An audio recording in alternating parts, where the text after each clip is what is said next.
நண்பர்களுக்கு வணக்கம். நம்மளுடைய உங்கள் யூஜியோ வலையொலியில் நம்ம தொடர்ந்து 63 நாயன்மார்களை பற்றி பேசிட்டு வந்துட்டு இருந்தோம். இப்போ கொஞ்ச காலமாக 63 நாயன்மார்களை பற்றி பேச முடியல, வரலாற்று சார்ந்த செய்திகளாக போட்டுட்டு இருந்தோம். இன்றைக்கி நம்ம ஒரு நாயனாரை பற்றி பேச போகிறோம். எப்படிப்பட்ட ஒரு சூழ்நிலையிலும் இந்த 63 நாயன்மார்களை பற்றி பேசி ஆகணும் அப்படிங்கிறத என்னோட ஒரு முனைப்பாக இருக்குது. அந்த வகையில் இன்றைக்கி நம்ம பேசக்கூடிய ஒரு நாயனார் என்ன, அவருடைய பேர் என்ன அப்படின்னு பார்த்தீங்கன்னா இடங்களி நாயனார் அப்படிங்கிற ஒரு நாயனார். இவர் ஒரு நாயன்மார் மட்டுமல்ல, ஒரு அரசனாக இருந்தவர். அவரை பற்றி தான் இன்றைக்கி நம்ம பேச போகிறோம். அதுக்கு முன்னாடி நீங்கள் இதுவரைக்கும் உங்கள் யூஜியோ சேனலை சப்ஸ்கிரைப் பண்ணலைன்னா மறக்காமல் சப்ஸ்கிரைப் பண்ணிக்கோங்க. நம்ம சொல்லியிருந்தோம், இந்த நாயன்மார்கள் அப்படின்னு சொல்லிட்டாலே சோழ நாடு, அதே மாதிரி பாண்டிய நாடு, சேர நாடு, இப்படி 3 நாடுகளாக இருந்தாலும் பெரும்பாலான நாயன்மார்கள் வந்து சோழ நாட்டை சார்ந்தவங்களாக இருப்பாங்க அப்படின்ட்டு. இந்த நாயன்மார் பார்த்திங்கன்னா கொடும்பாளூர் அப்படிங்கிற ஒரு ஊரை வந்து பூர்வீகமாக கொண்டவர். அந்த கொடும்பாளூரில் சிவனந்தன் அப்படிங்கிற ஒரு சிவனடியார் வந்து வாழ்ந்துட்டு வர்றாரு. இவர் பார்த்திங்கன்னா சிவனடியார்களுக்கு அமுது படைச்சு போடுறத தனக்கு ஒரு பாக்கியமாக வந்து கருதுகிறாரு.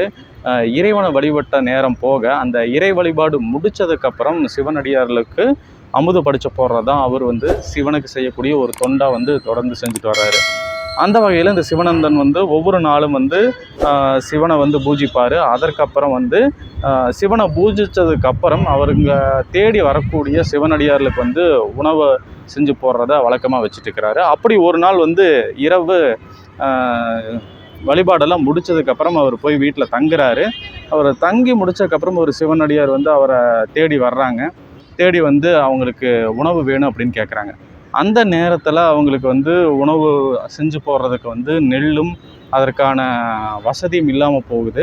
இப்போ இந்த நேரத்தில் இத்தனை பேர் வந்தாலும் அவங்களுக்கு செய்ய முடியலையே அப்படின்னு ஒரு வருத்தம் வந்து இருக்குது. அப்போது ஒரு வருத்தம் வந்து ஏற்படுது. அப்போ அவங்க என்ன நினைக்கிறாங்கன்னா, எப்படியாவது வந்து இந்த சிவனடியார்களுக்கு உணவு வந்து நம்ம செஞ்சு போடணும் அப்படின்னு சொல்லிட்டு அவர் ஒரு சிந்தனை வந்து அவருக்கு தோணுது. என்ன யோசிக்கிறார் அப்படின்னு பார்த்தீங்கன்னா, அந்த நாட்டில் இருக்கக்கூடிய கருவூலத்தில், அதாவது தானியங்களை சேமித்து வைக்கக்கூடிய கருவூலத்துக்கு போய் நம்ம நெல்மணியை வந்து திருடிட்டு வந்தாவது இவங்களுக்கு வந்து நம்ம அமுது படைச்சு போடணும் அப்படின்னு வந்து ஒரு முடிவுக்கு வர்றாரு. அப்போது அந்த நாட்டை அப்போ யார் வந்து ஆட்சி புரிஞ்சிட்டு வர்றாருன்னா, தில்லை சிற்றம்பலத்துக்கு புன்கூரை வேய்ந்த ஆதித்த சோழனுடைய வழித்தோன்றலாக இருக்கக்கூடிய கொடும்பாளூரை ஒரு தலைமையிடமாக கொண்டு ஆட்சி புரிஞ்சிட்டு வரக்கூடிய இடங்களியார் அப்படிங்கிறவர் தான் வந்து அந்த பகுதியை ஆட்சி புரிஞ்சிட்டு வர்றாரு. அந்த இடங்களியார் வந்து அவருக்கான ஒரு தானியங்களை வந்து வைக்கிறதுக்கான ஒரு அவை வந்து அங்கே இருக்குது.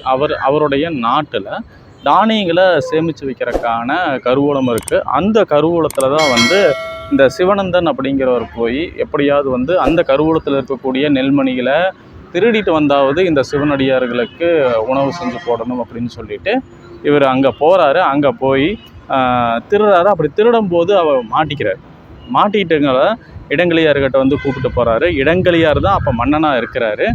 அவர் வந்து இவர் உடல் முழுக்க திருநீர் வந்து பூசப்பட்டிருக்குது. இப்போ ஒரு சிவனடியார் தான் இந்த சிவனந்தன் அப்படிங்கிறத அவர் தெரிஞ்சுக்குது.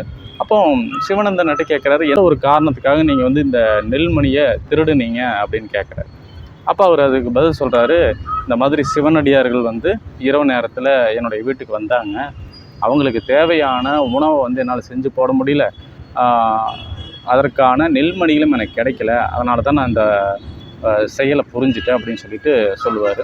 அப்போ நம்மளுடைய நாட்டில் ஒருத்தருக்கு வந்து உணவு கிடைக்கல, அதுவும் சிவனடியார்களுக்கு கிடைக்கல அப்படிங்கிறதெல்லாம் வந்து இவருக்கு ஒரு பெரிய வருத்தத்தை உண்டாக்குது. அப்போது தன்னுடைய நாட்டில் அந்த தானியங்களை வைக்கக்கூடிய அந்த கருவூலத்தை திறந்து விட்டுறாரு. அவங்களுக்கு தேவையான நெல்மணிகள் வந்து எடுத்துக்கலாம் அப்படின்னு சொல்லிட்டு இடங்களியார் இந்த கருவூலத்தை திறந்து விட்டு அனைவருக்கும் உணவு கிடைக்கிறதுக்கான ஏற்பாடு செய்கிறாரு. இப்படி வந்து அந்த நாட்டில் இருக்கக்கூடிய சிவனடியாருக்கு மட்டும் இல்லாமல் அனைத்து மக்களும் வந்து உணவு கிடைக்காமல் இருக்கக்கூடாது அப்படிங்கிற ஒரு நல்ல எண்ணத்தில் அவருடைய ஆட்சி காலத்தில் சிவனடியார்களுக்கும் அந்த நாட்டு மக்களுக்கும் உணவு எப்பொழுதும் தடையில்லாமல் கிடைக்கணும் அப்படிங்கிற ஒரு முடிவுக்கு வர்றாரு. அதே மாதிரி தான் பார்த்திங்கன்னா, அவர் வாழ்நாள் முழுக்க சிவனுக்கு வழிபாடு செஞ்சுட்டே வந்து தன்னுடைய இறுதி நாள் வரைக்கும் இருக்கிறாரு. இவரை பற்றி சுந்தரமூர்த்தி சுவாமிகள் என்ன சொல்கிறார் அப்படின்னு பார்த்தீங்கன்னா, தான் நம்பி இடங்களியாருக்கும் அடியேன் அப்படின்னு சொல்லிட்டு குறிப்பிடுறாரு. இந்த இடங்களி நாயனாருடைய குரு பூஜை எப்போ வருது அப்படின்னு பார்த்தீங்கன்னா, ஒவ்வொரு வருஷமும் ஐப்பசி மாதத்தில் கார்த்திகை நட்சத்திரத்தில் வருது. அந்த நாளில் அருகில் இருக்கக்கூடிய சிவன் கோயிலுக்கு போங்க. அங்கே இருக்கக்கூடிய சிவனை வழிபடுறது மட்டும் இல்லாமல் அருகில் இருக்கக்கூடிய 63 நாயன்மார்களில் ஒருத்தராக இருக்கக்கூடிய இந்த இடங்களி நாயனாரையும் வழிபட்டு அவருடைய அருள் பெற்றுவாங்க. மீண்டும் அடுத்த காணொளியில் மற்றும் ஒரு தகவலோடு உங்களை சந்திக்கிறேன். நன்றி, வணக்கம்.